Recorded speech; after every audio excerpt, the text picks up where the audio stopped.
Nah, jadi memang neraka ini orang sering menganggap, waduh ini menakutkan banget ini.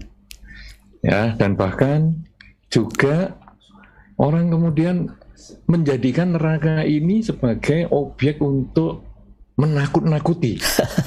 Padahal kadang mungkin belum tentu ada orang yang pernah melihat neraka, tetapi pokoknya sudah dibikin ngeri lah. Nah, teman Sang Buddha pun pernah ada yang bertanya, bagaimana ya neraka itu? Nah, kemudian Sang Buddha menjawab kurang lebih adalah seperti ini. Jadi bahwa kalau seseorang menghindari kejahatan, melakukan kebajikan, maka di dalam dunia ini dia akan berbahagia. Karena dia banyak berbuat baik tentunya, dengan pikiran, ucapan, dan perilakunya, maka dia akan bahagia di dunia ini. Seandainya setelah dunia ini ada neraka, maka orang yang banyak berbuat baik tadi akan terhindar dari alam neraka. Sedangkan seandainya ada alam surga, karena kalau neraka saja kan ya kita mungkin perlu seimbang ya dengan ada alam surga. Iya.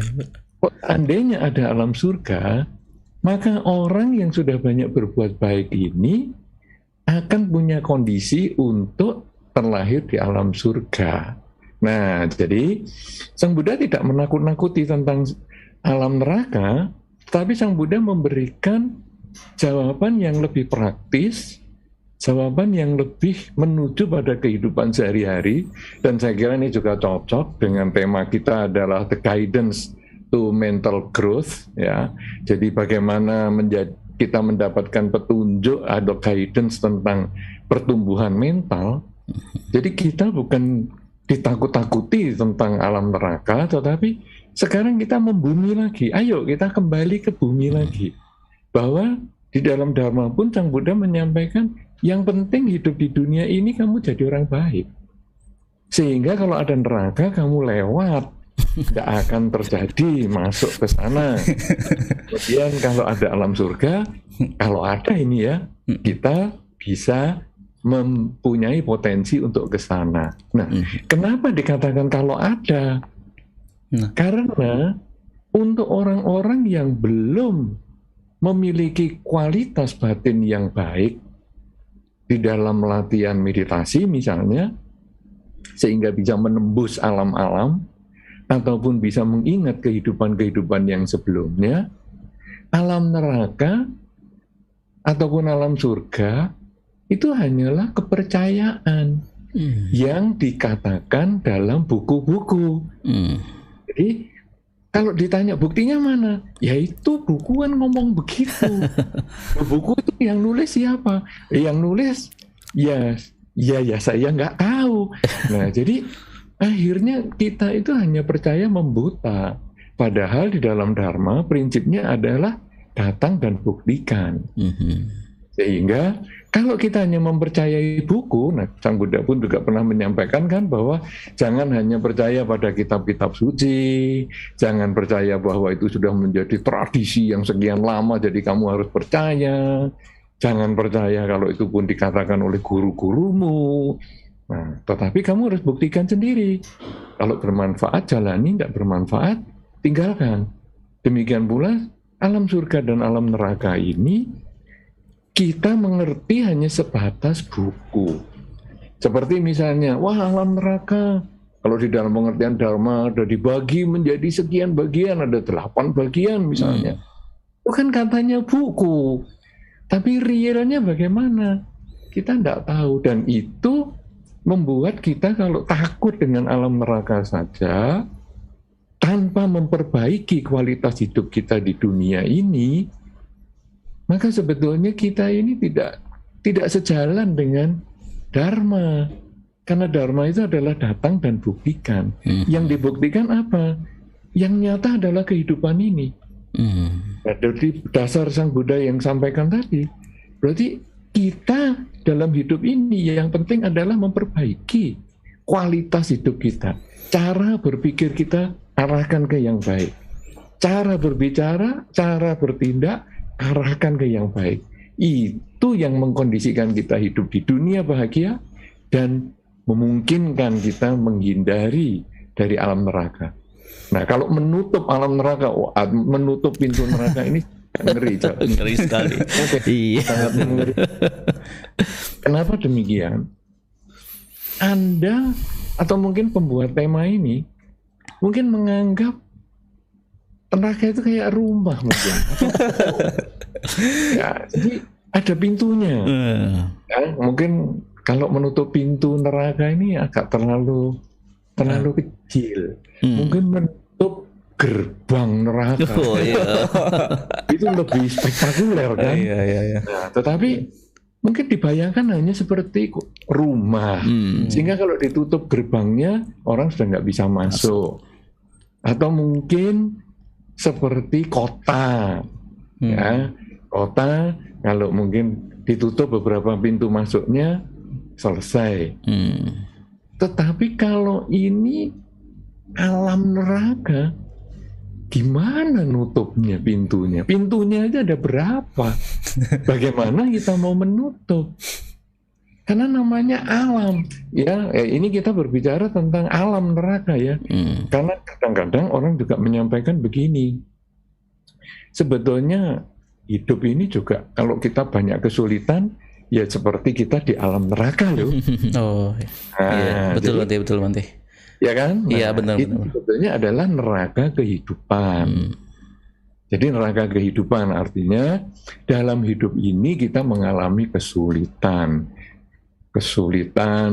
mungkin tentang ekonomi, kesulitan tentang kesehatan, kesulitan rumah tangga, dan itu numpuk bareng sehingga aduh hidupku kayak di neraka. Hah? Kalau kita mendengar kemudian kita lalu mengatakan, sudah pernah kamu ke neraka? Ya katanya buku-buku. Nah, jadi itu adalah neraka dunia atau neraka kehidupan. Tetapi yang mungkin kita membahas ini, pintu nerakanya ini mungkin adalah alam neraka. Seperti dikatakan oleh Pak Arianto, memang di dalam Dharma ini ada. Salah satu dari alam menderita. Selain ada alam binatang, alam setan raksasa, kemudian juga ada setan kelaparan, ya serem-serem lah itu. Iya, betul Bante. Nah, kemudian salah satunya yang itu adalah alam neraka. Memang ada, tetapi apakah ada pintunya atau ada gerbangnya? Nah, ini mungkin sulit karena saya juga belum membuktikan. Saya belum membuktikan. Iya. Nah, jadi sekarang bagaimana nih arah pembicaraan kita ini? Kita bahas untuk mengisi hidup ini dengan perbuatan baik. Seandainya ada alam neraka, kita akan terhindar. Seandainya ada alam surga, kita berpotensi untuk terlahir di alam surga. Jadi dalam pembicaraan kita tentu kita tidak membahas lagi neraka makhluknya bentuk apa. Itu semua adalah bentuk buku semua yang kita kalau bisa baca, bisa bahkan di perpustakaan di Kertarajasa saya kira banyak sekali kisah-kisah ataupun buku-buku semacam itu. Tetapi sekarang kita balik pada bagaimana kehidupan kita ini supaya kita menjadi baik dan mungkin terhindar dari potensi kelahiran di alam neraka. Ya, jadi mungkin sebagai gambaran saja ya bahwa alam-alam neraka, alam binatang, alam-alam manusia dan lain sebagainya ini kan sebetulnya terisi karena makhluk-makhluk yang memiliki kondisi yang sama. Jadi mungkin ibaratnya kalau kita punya kandang, katakanlah mungkin sangkar burung lah. Jadi sangkar burung itu sudah ada semacam pedoman dasarnya, kira-kira ukurannya sekian. Umumnya ya, banyak juga yang tidak umum, tetapi umumnya sekian. Kemudian kalau tidak ada burung, nah jadi sangkar itu akan kosong. Tidak ditutup pun pintunya, ya tetap kosong. Tetapi kalau ada burung, nah ini dimasukkan. Burung masuk ke sangkar itu. Tapi kelinci tidak dimasukkan. Kelinci mungkin punya kandang yang berbeda. Kambing punya kandang yang berbeda. Ayam punya kandang yang berbeda. Selama tidak ada binatang-binatang itu, tidak ada ayam, tidak ada kambing, tidak ada segala macam kelinci dan lain sebagainya, kandang-kandang mereka kosong. Tapi begitu ada kelinci, enaknya di mana ya? Kelinci tidak mungkin dimasukkan ke sangkar burung. Tapi kita kan punya tuh kandang kelinci. Nah, kita lepaskan di sana. Terus ada ayam. Ayam ini kita masukkan ke sangkar burung. Juga enggak. Tapi kan bentuknya sama dengan burung nih. Ada paruhnya, ada sayapnya, ada bulunya. Kan ini bisa jadi seperti burung ini. Betul. Tetapi kandang ayam beda. Kita sudah sepakati beda. Tidak seperti sangkar burung. Oke, jadi kita masukkan ke kandang ayam. Nah, ini ada kambing. Kambing masa kita masukkan ke sangkar burung? Enggak juga. Kita walaupun mungkin sangkar burungnya gede sekali, kita ya enggak masukkan. Tapi kita kan ada kandang kambing. Demikian seterusnya. Jadi kalaupun sekarang ada alam neraka, akan ada isinya kalau ada orang-orang atau makhluk-makhluk yang kondisinya mendukung untuk lahir di alam neraka. Jadi yang seperti tadi Sang Buddha sampaikan, tadi kan Sang Buddha menyampaikan yang positif. Jadi kalau kamu berbuat baik dengan pikiran, dengan ucapan dan perilaku, maka kalau ada alam neraka, kamu terhindar. Kalau ada alam surga, kamu berpotensi untuk terlahir di alam surga. Sebaliknya, nah itu masih di dalam penjelasan di situ, Sang Buddha menyampaikan sebaliknya. Sebaliknya, kalau kamu berbuat jahat dengan pikiran, ucapan, dan perilaku, seandainya ada alam neraka, kamu bukan hanya di alam manusia ini saja menderita, banyak musuhnya, tidak disukai orang.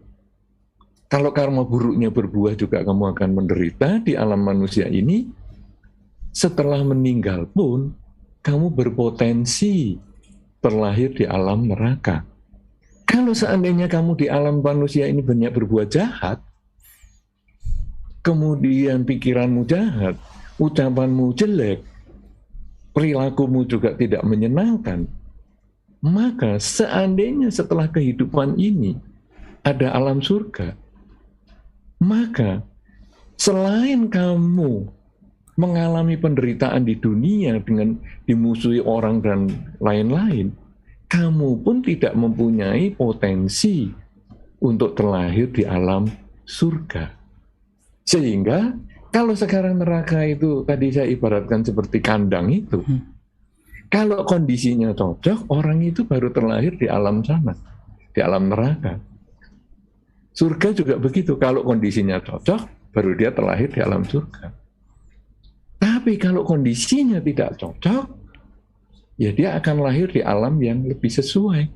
Dia banyak berbuat jahat, ya jadinya dia lahir di alam neraka. Banyak berbuat baik, ya jadinya dia lahir di alam surga. Sehingga menutup pintu neraka ini akan lebih sesuai jika kita membuat satu kalimat yang berbeda, yaitu mengkondisikan seseorang tidak terlahir di alam neraka. Sehingga dengan mengkondisikan orang itu tidak terlahir di alam neraka, satu orang tidak terlahir di alam neraka, maka alam neraka ini berkurang satu calon penduduknya. Siapa itu? Ya yang berbuat baik tadi.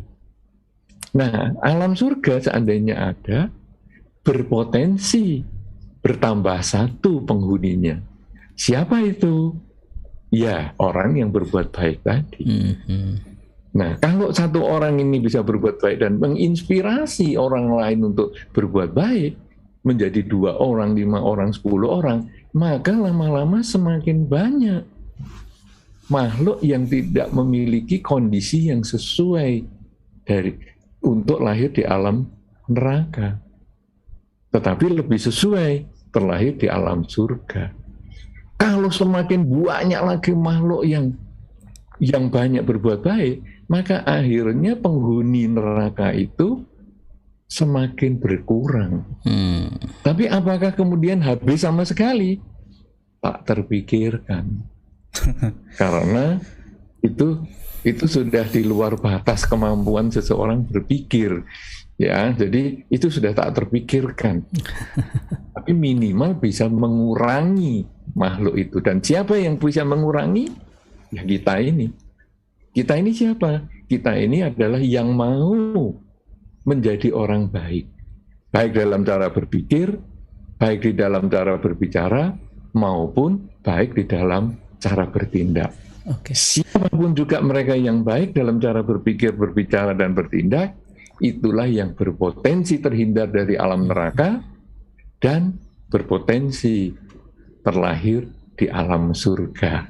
Kalau sekarang jaminan terlahir di alam bahagia, ini kita tentu harus mempelajari juga orang itu hidupnya tadi bagaimana, ya. Jadi kalau tadi kita sudah berkali-kali kita sampaikan, orang yang banyak berbuat baik dengan pikiran, ucapan, dan perilaku ini punya potensi terlahir di alam bahagia untuk juga bisa terhindar dari alam menderita atau alam neraka ini. Itu yang sepanjang hidup. Tetapi kita juga harus memahami bahwa di dalam Dharma itu akhir kehidupan juga menentukan kemana seseorang itu akan terlahirkan.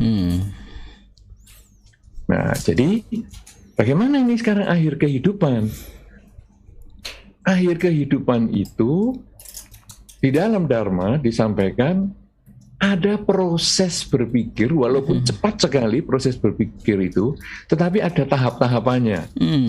Jadi ibaratnya begini, kalau kita kan sering atau mungkin kita pernah mimpi, ya, mimpi jatuh naik sepeda motor, jatuh naik sepeda motor atau naik gunung, kemudian kepleset jatuh, atau mungkin jalan, kemudian ada lubang atau kita berjalan di tepi tebing begitu, kemudian kepleset, jatuh misalnya, semacam itu mimpinya.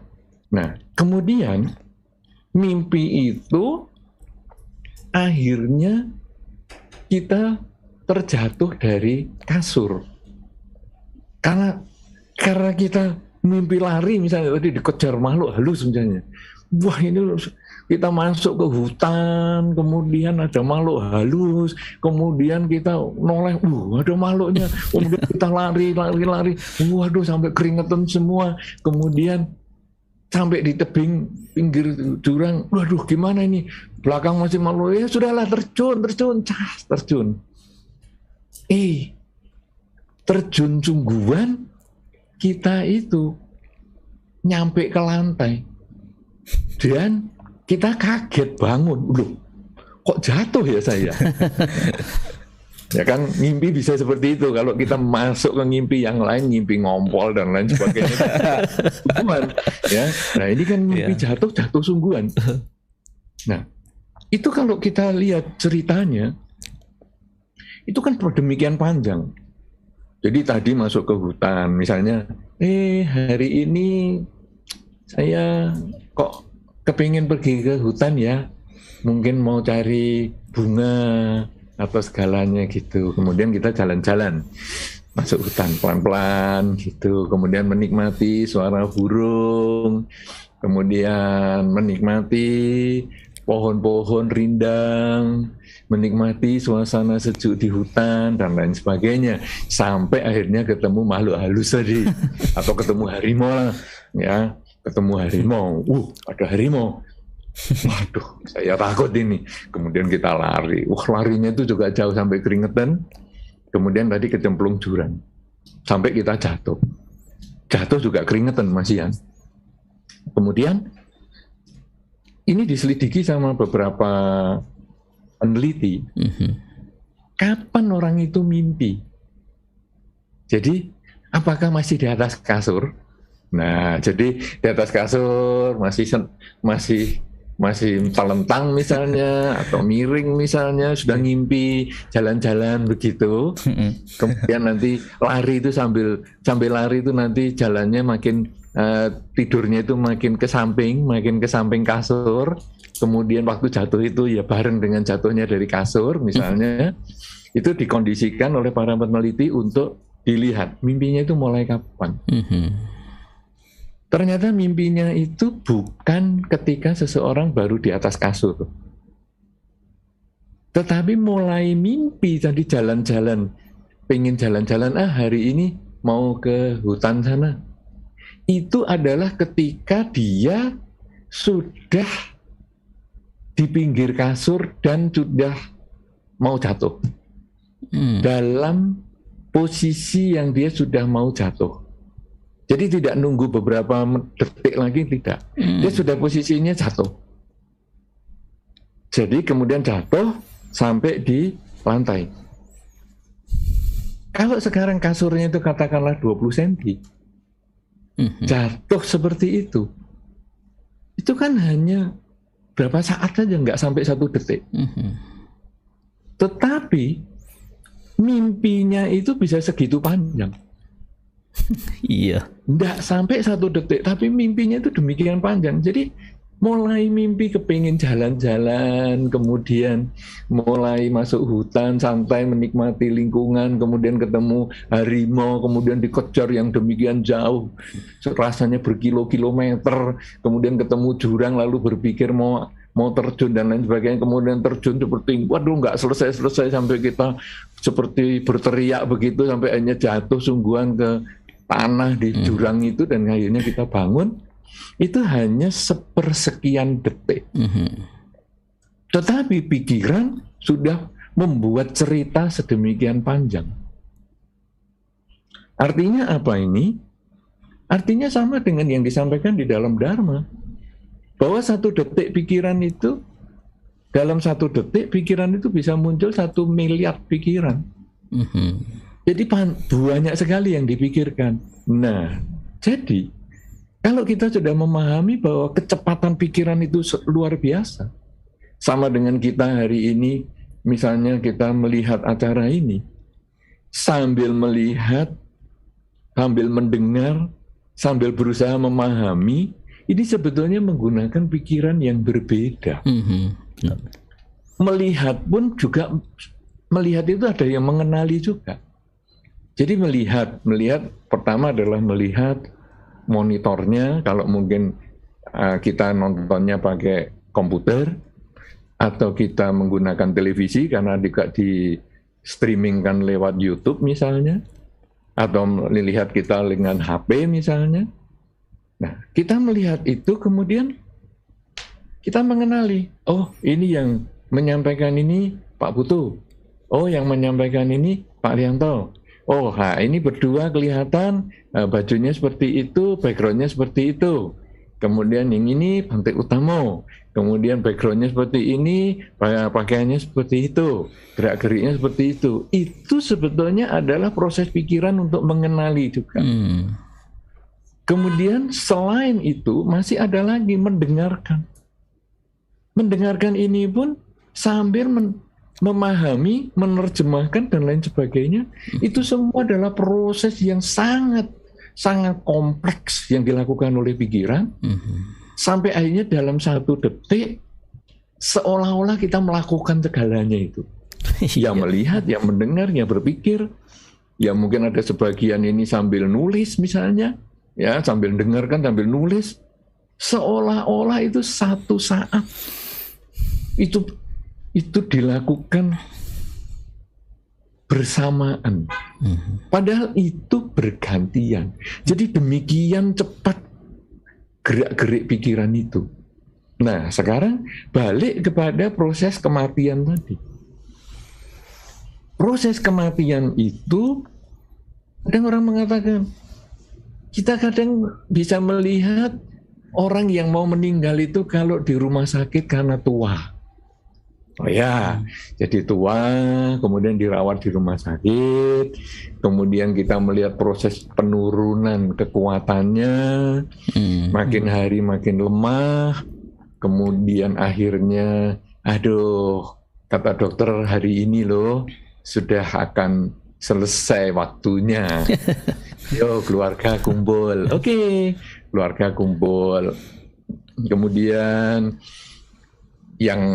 yang sakit ini mulai memberikan pesan-pesan.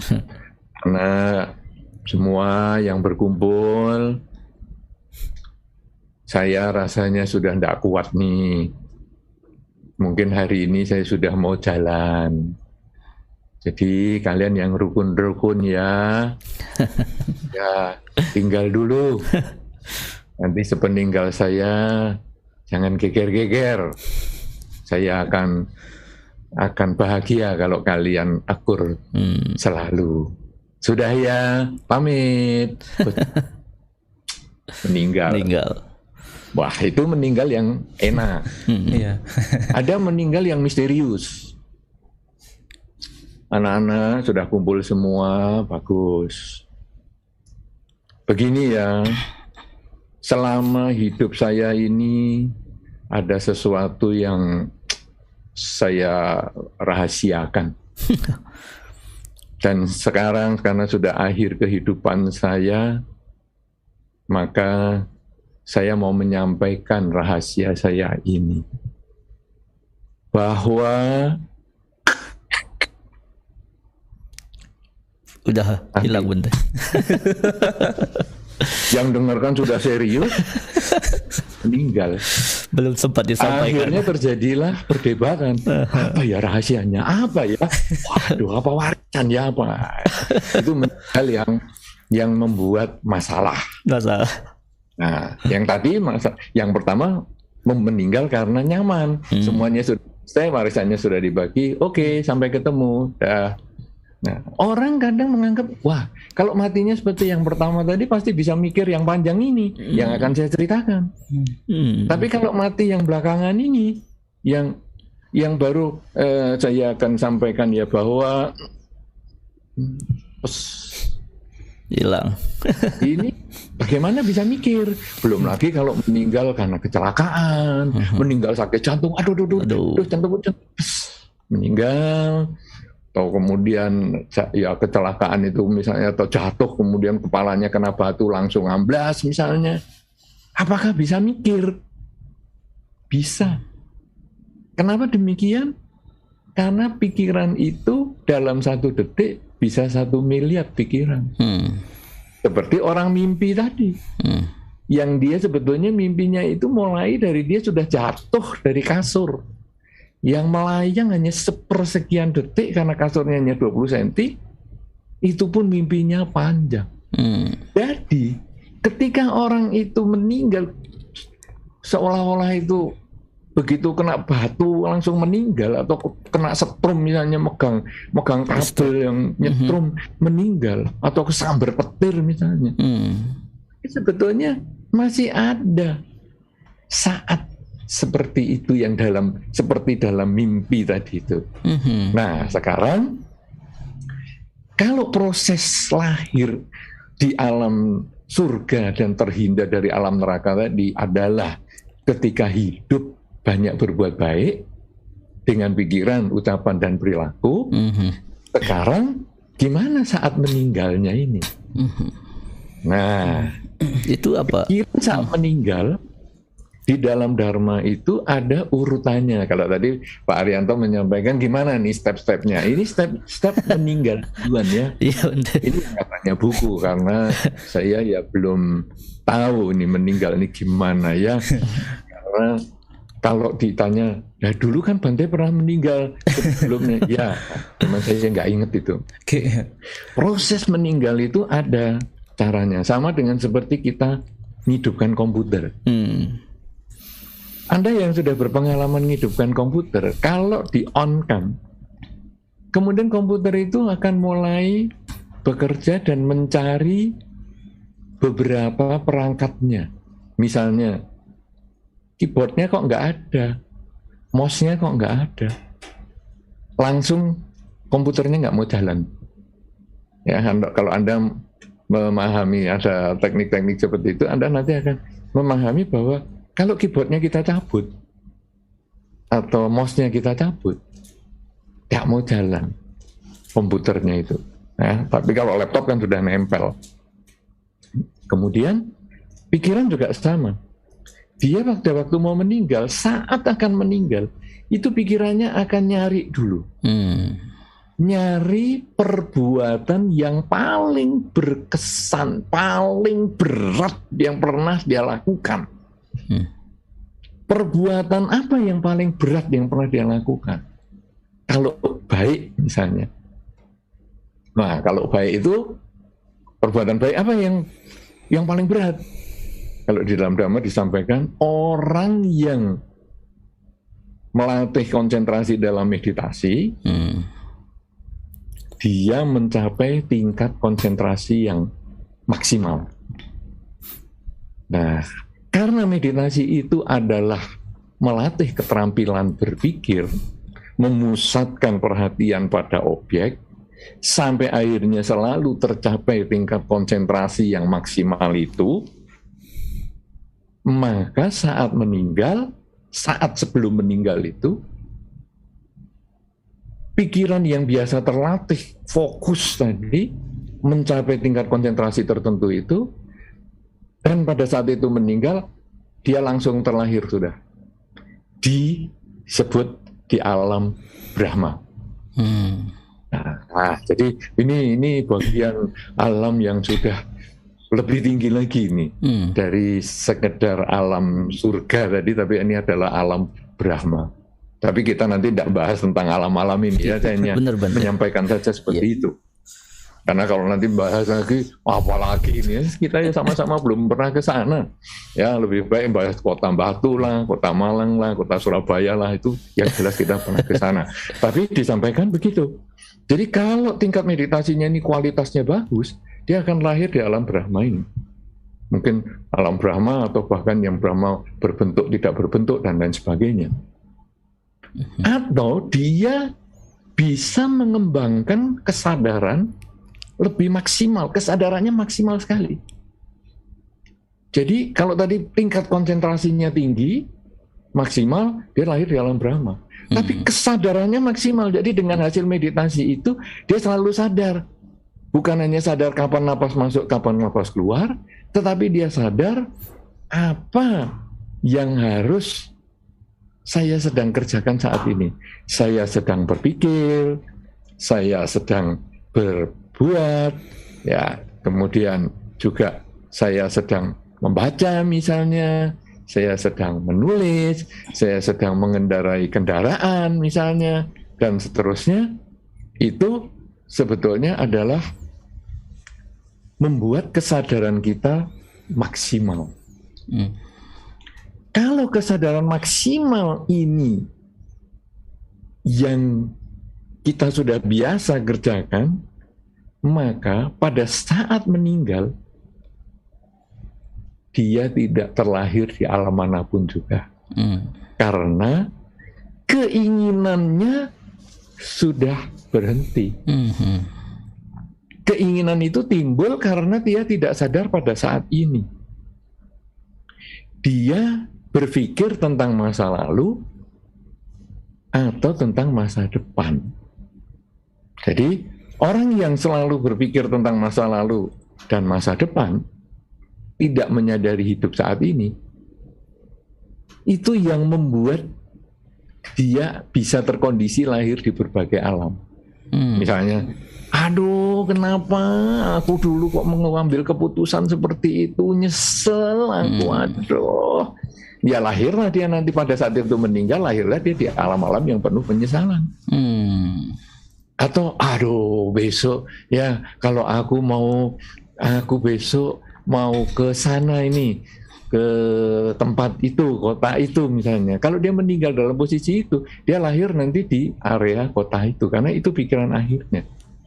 Nah, tetapi orang yang tidak berpikir masa lalu dan tidak berpikir masa depan itu apa masuk akal? Bisa di dalam Dharma, masa lalu itu adalah pelajaran. Kalau ada kesalahan, perbaiki di saat ini. Kalau ada hal yang bermanfaat, tingkatkan pada saat ini. Masa depan itu tujuan. Kalau tujuan kita di masa depan itu agak mengerikan, lakukan yang terbaik saat ini. Kalau di masa depan itu tujuannya membahagiakan, juga lakukan yang terbaik saat ini.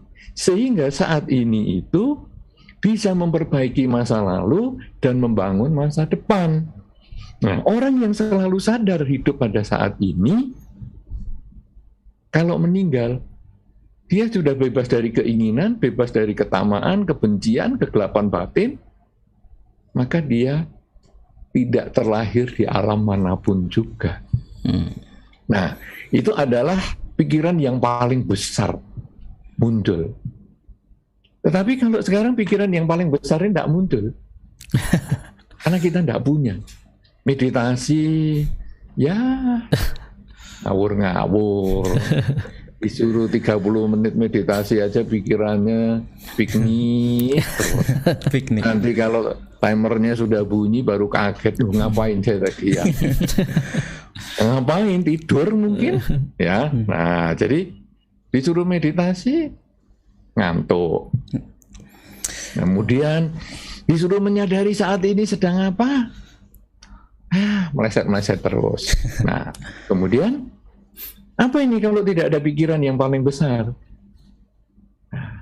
Oh ya, pikiran paling besar itu dari yang positif toh. Sekarang ada juga pikiran paling besar yang negatif. Misalnya apa nih sekarang pikiran paling besar yang negatif? Membunuh orang tua. Mau besar, masa memungkinkan apa ada membunuh orang tua? Ada. Anda kalau membaca berita-berita, membunuh orang tua itu ada. Ada orang tua dibunuh hanya karena mematikan wifi di rumah. Ini luar biasa, ini kisah nyata. Iya. Jadi wifi di rumah, karena anak ini kan main game terus. Akhirnya orang tua sudah nggak bisa ngatasi, wifi di rumah dimatikan. Anak ini marahnya luar biasa, emosi, dan dia datangi orang tuanya, pakai benda keras, dipukul kepalanya, pecah kepala bapaknya. Ibunya mau belain, pukul kepalanya, pecah juga ibunya. Jadi membunuh ayah, membunuh ibu, itu bisa terjadi di kehidupan ini. Dan kita gampang sekali melihat, di search di Google sekalipun, pembunuhan orang tua langsung muncul. Dan itu kalau dilakukan, maka pada saat proses meninggal, pikiran perbuatan besar yang muncul adalah membunuh orang tua. Bisa salah satunya ya, bisa ayah, bisa ibu, atau kedua-duanya. Sudah tidak ada pilihan lain. Pasti orang ini masuk ke alam neraka. Terbuka pintu itu ibaratnya neraka. Tadi burung. Sudah ini sudah mesti masuk kandang burung. Ibaratnya kelinci sudah pasti nih masuk Pasti kandang kelinci. Tidak ada pilihan lain. Tidak bisa ditukar-tukar lagi. Jadi membunuh ayah, membunuh ibu. Wow, ini luar biasa sekali. Ya. Nah, jadi itu yang besar. Nah, nanti ada beberapa itu. Nah, tapi sekarang sudah, kalau demikian, kalau tidak ada, aku biasa-biasa saja sih. Membunuh ayah, enggak. Membunuh ibu juga enggak. Ya, enggak pernah aku itu. Oke, Gus. Kemudian aku ya berbuat baik, tapi kalau meditasi ya memang kurang lah. Tapi aku ya banyak berdana ke sana sini dan lain-lain. Oke. Nah, karena tidak ada perbuatan yang besar, yang negatif maupun yang positif, maka muncullah kebiasaan. Sekarang jadi level yang di bawahnya adalah pikiran kebiasaannya apa. Nah, kebiasaan orang ini ngapain? Nah, sekarang kita biasanya apa ini? Saya biasa baca parita. Pagi bangun tidur, baca parita. Malam mau tidur, baca parita. Kebiasaan itu sudah saya lakukan 40 tahun. Sehingga pada saat meninggal, karena tidak ada perilaku yang baik, yang dominan, tidak ada perilaku yang buruk, yang dominan, maka yang muncul adalah kebiasaan tadi. Saya baca parita, sehingga saya merasa nyaman sekali. Kemudian saya mengucapkan parita yang saya biasa ucapkan tapi di dalam pikiran. Misalnya, Namo tassa bhagavato arahato sama sambuddhassa, atau Sabe sata bhavantu sukhitata, semoga semua makhluk bahagia, dan lain sebagainya. Atau terpujilah Sang Bhagawa yang Maha Suci yang telah mencapai penerangan sempurna, dan lain sebagainya. Atau aku berlindung pada Buddha, aku berlindung pada Dhamma, aku berlindung pada Sangha, dan seterusnya. Kalimat satu itu saja kalau kita ingat, dan pada saat itu meninggal, maka kita terkondisi untuk terlahir di alam bahagia. Karena pikiran akhirnya saat yang terakhir adalah pikiran baik. Tetapi kalau kebiasaan kita ini gosipin jeleknya orang. Kamu tahu nggak si A itu, waduh, jelek sekali, kelakuannya gini-gini. Kamu tahu juga nggak si B itu gini-gini. Kamu tahu nggak si C itu. Kamu tahu nggak si D, si E dan lain-lain. Wow, banyak sekali, ya. Sampai dulu ada salah satu guru spiritual yang dikatakan sama muridnya, guru tahu nggak murid yang si A, si B, si C itu jahat semua? Kok guru mau sih terima murid? Gurunya menjawab, waduh, saya ini sibuk ngeliatin kejelekan saya saja nggak habis-habis. Waktu saya ini nggak cukup untuk ngeliatin kejelekan saya saja. Seharian ini nggak habis. Seumur hidup loh saya ngeliatin kejelekan saya ini nggak habis. Kok kamu bisa ya ngeliatin kejelekannya orang? Aku aja nggak bisa. Jadi aku nggak tahu murid-murid yang jelek-jelek itu yang mana, saya nggak tahu. Karena aku belum bisa menyelesaikan perhatian pada kejelekanku sendiri. Nah, artinya apa ini? Kita harus introspeksi, bukan harus gosipin orang jeleknya sampai di mana.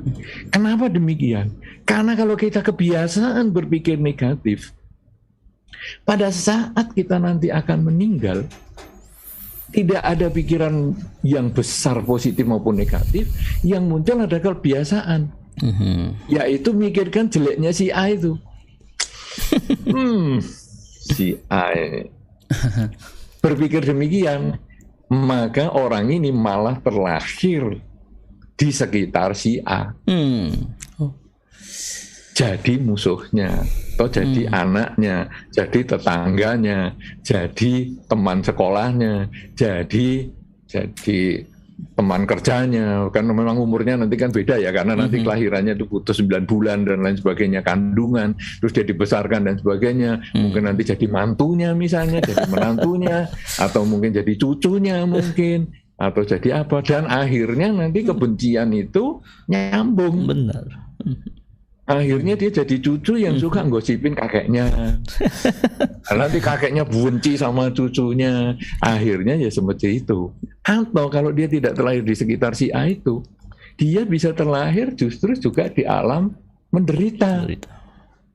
Ya, karena apa? Karena pikiran suka berpikir negatif itu. Apalagi dia juga mungkin melakukan tindakan-tindakan yang jelek, misalnya menghasut, memfitnah, itu mengkondisikan orang terlahir di alam neraka juga. Nah, jadi itu kebiasaan yang buruk. Oke. Kemudian, selain kita berpikir yang besar, kebiasaan, ada juga hal-hal yang berkesan. Nah, jadi, waduh aku enggak punya itu hal yang besar. Kebiasaan juga enggak, baca parita ya jarang-jarang, gosip juga enggak pernah, aku ya enggak pernah melakukan apa-apa, biasa-biasa saja lah hidupku. Maka yang muncul adalah yang berkesan. Misalnya apa? Nah, misalnya, dalam hidup ini saya pernah loh pergi mengunjungi 4 tempat yang berhubungan dengan Sang Buddha. Ada tempat Pangeran Siddhartha lahir, Pangeran Siddhartha mencapai kesucian, menjadi Buddha, Sang Buddha Gotama mengajarkan Dharma yang pertama, dan kemudian Sang Buddha wafat. Ada 4 tempat, tempat lahir, mencapai kesucian, mengajar Dharma, dan wafat. Aduh, luar biasa. Seumur hidup itu yang paling berkesan bagi saya sebagai umat Buddha. Dan pada saat meninggal, kesan itu muncul. Lahirlah di alam bahagia. Makanya ada kata-kata yang mengatakan orang yang pergi ke 4 tempat suci, kalau pikirannya ini ya positif pada saat meninggal, sangat kesannya dibawa, itu akan terakhir di alam surga, alam bahagia. Ya, pikiran terakhirnya itu yang penting, karena beberapa orang mengatakan kalau bisa ke 4 tempat suci, bisa lahir di alam bahagia, pasti orang-orang yang tinggal di tempat-tempat suci itu pasti juga di alam bahagia. Belum tentu. Atau orang-orang yang sudah tour leader misalnya, wah sudah setiap tahun 4-5 kali pergi ke 4 tempat suci mesti di alam bahagia. Belum tentu, dia malah tidak berkesan ya bisa juga. Bener. Karena dia sekali dia malah berkesan ya bisa juga. Jadi pikiran akhir yang penting, bukan kelakuannya waktu berkunjung ke 4 tempat itu, bukan. Karena pikiran yang membawa kebahagiaan itu loh. Nah, kemudian itu yang berkesan. Atau yang berkesan itu adalah misalnya hal yang negatif. Misalnya berkesan karena misalnya saja, wah, yang negatif itu misalnya memaki orang misalnya. Waduh, nyesel aku dulu pernah memaki orang. Mestinya kan aku ini kan sekolah di STAB, sudah diajari jadi guru agama Buddha yang baik. Kenapa saya ketemu orang yang menjengkelkan kok saya jadi memaki? Nyesel sebetulnya, nyesel yang sebetulnya kan harusnya memperbaiki, nggak perlu menyesali, tapi kan saya bertekad tidak mengulang. Tapi sudah begitu, memang hanya sekali itu dilakukan. Tapi waktu meninggal itu kebawa. Muncul. Nah muncul, dan akhirnya dia lahir ya di sekitar orang yang mungkin dimaki itu. Dan akhirnya dia lebih bersifat bisa melayani, siap dimaki dan lain sebagainya. Ya itu semacam itulah kurang lebihnya. Nah jadi kalau tidak ada yang besar, tidak ada kebiasaan, tidak ada yang berkesan, lalu apa ini? Acak, yang random, pikiran yang acak aja. Jadi yang acak itu misalnya apa?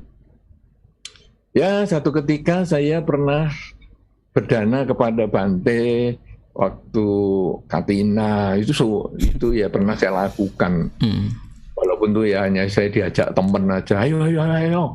Ya, saya yang nggak ngerti lah, katanya suruh mempersembahkan jubah dan 4 kebutuhan pokok. Ya sudahlah, saya serahkan, ya sudah itu.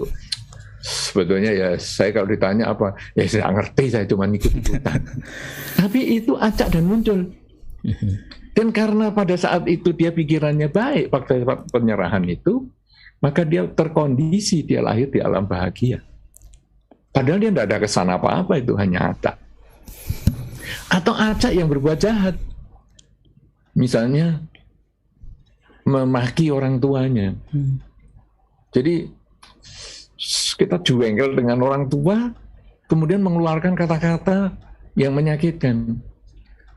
Ketika orang tua mengatakan, kamu ya sekolah gak lulus-lulus, kelakuan gak bener, gimana kamu? Terus dijawab,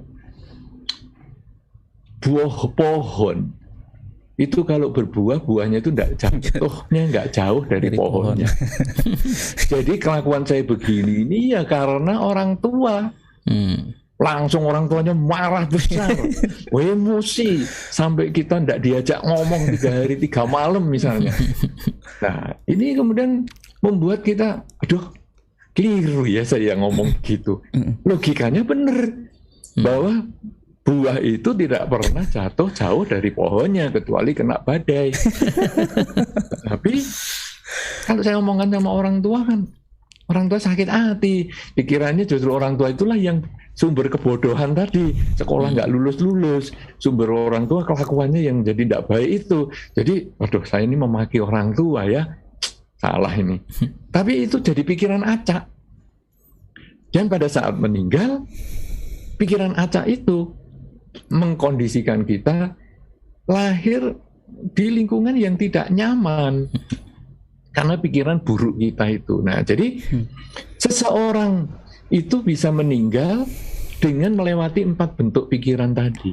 Dia nyari dulu yang terbesar, tidak ada yang kebiasaan, tidak ada yang berkesan, kemudian kalau nggak ada lagi ya yang acak.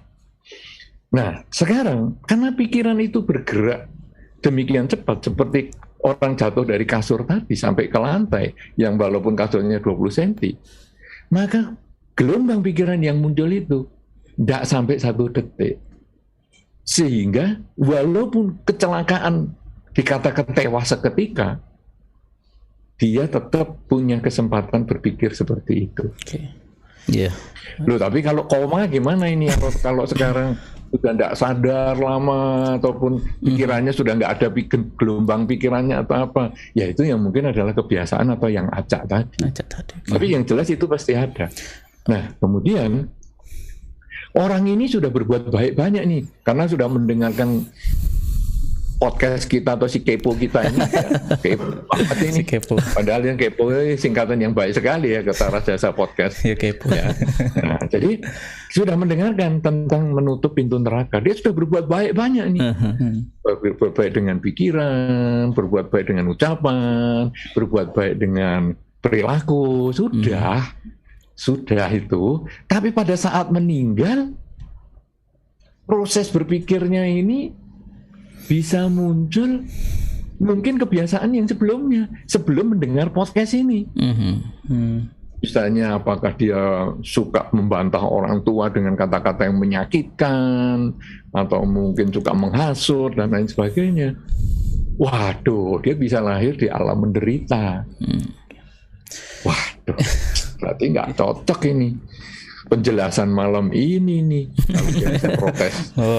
Dulu saya pernah mendengar ini menutup pintu neraka ya yang diselenggarakan oleh STAB Kertarajasa pada tanggal 22 Juni 2022. Tanggal yang bagus banget. 22 bulan 6 2022. Jadi mereka ingat banget 22. Aku dulu sudah dengarkan, aku sudah berbuat baik, kenapa aku lahir di alam neraka? Nah, padahal mestinya kan sudah ditutup nih pintunya. Setidaknya nanti wajahnya Bante menjadi penolong begitu. Wah, itu nanti ada cerita Biku Utamo, Bante, perjalanan Biku Utamo meninjau neraka. Waduh, ada bukunya nanti. Padahal itu bukan saya pasti. Bante, nah, begini Bante. Ini saya jelaskan belum selesai. Oh iya, silakan Bante. ini belum selesai karena sekarang ini sudah mulai masuk yang neraka lagi. Jadi sekarang orang ini akan protes. Loh, kok saya di alam neraka? Padahal saya banyak berbuat baik. Nah, dia sudah berbuat baik itu bukan berarti 100% dia dalam hidupnya itu dia baik. Dia tentu punya kekurangan yang lain, ada perbuatan buruk dan lain sebagainya.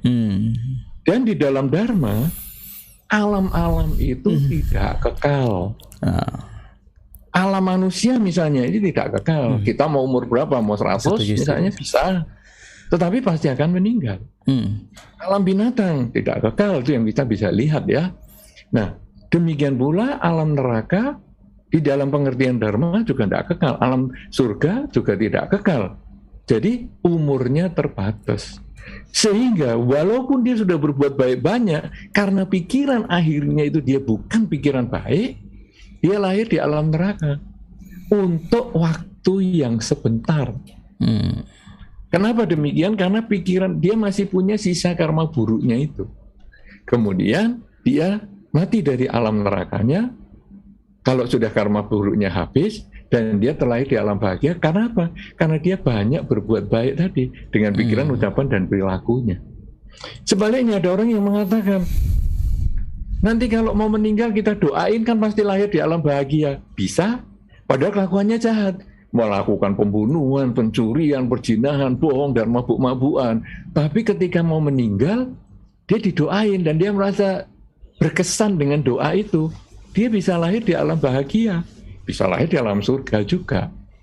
Cuman karena di alam surga ini tidak kekal, dia hanya terkondisi oleh dukungan karma baik yang dia miliki. Karena walaupun membunuh, mencuri, berzina, bohong, dan mabuk-mabukan, tapi kan hidupnya itu tidak selalu jahat saja. Mungkin dia masih berbakti pada orang tua, atau mungkin satu ketika hasil dia juga bisa berdana kepada pengemis dan lain sebagainya, sehingga itu akan mengkondisikan dia lahir di surga. Tapi hanya sebentar, mungkin hanya semalam 2 malam di alam surga, matilah dia, lahir di alam menderita karena melakukan perbuatan yang buruk tadi. Sedangkan orang yang berbuat baik panjang, banyak, dia lahir di alam neraka, mungkin ya cuma sehari 2 hari. Tapi kemudian matilah dari alam neraka, lahirlah di alam yang sesuai dengan kebajikan yang dia lakukan. Jadi, kalau sekarang orang sudah berbuat baik banyak supaya bisa membantu mengurangi penghuni alam neraka, tetapi setelah kelahirannya ini masih kadang-kadang terjebak di alam yang menderita, jangan putus asa, karena perilaku yang baik pasti buahnya akan kebahagiaan, cuman waktunya yang belum. Kenapa? Karena pikiran akhirnya yang belum terkendali. Kalau di dalam kehidupan ini dia juga melatih pikiran ini untuk selalu dikembangkan pada fokus, sadar setiap saat, maka kemungkinan ketika saat meninggal pun pikiran bisa terarah ke yang baik.